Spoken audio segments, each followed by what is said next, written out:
buhay. Diyos ng mga babaeng anak, tulad ni Sarah, Ruth at Rebecca. Diyos ni Elizabeth, na ina ng Juan Bautista. Diyos ng Maria, na ina ng anak na si Yesu Cristo.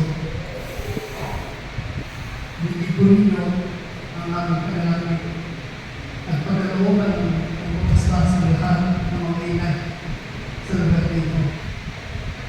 Basta sa po sila ng taas na nagmula sa iba ng Espiritu sapagkat sa pamamagitan nito natutunan ng anak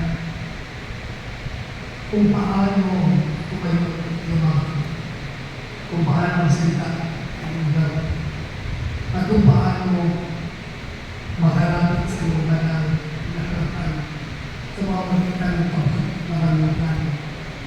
Pagkalooban sila ng biyaya mag-iisa sa iyong banal na kapal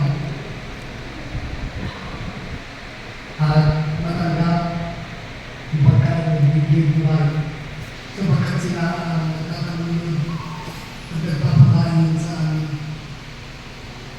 at sila din ang nagtuturo sa amin kung paano natulog ang aming mga sarili at ang aming mga pamilya.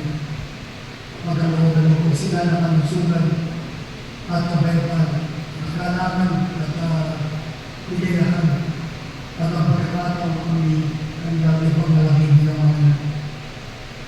Pagkalooban ko sila ng mga kaibigan na nangyayari ito ba upang kanila patuloy na mahamdaman ang iyong pagkanina ang mahal na hindi namin sinasama sa panalangin mga babae wala na nakaalala. Lalo na ang mga tahimik na nagkakatuloy ng ilang pamilya.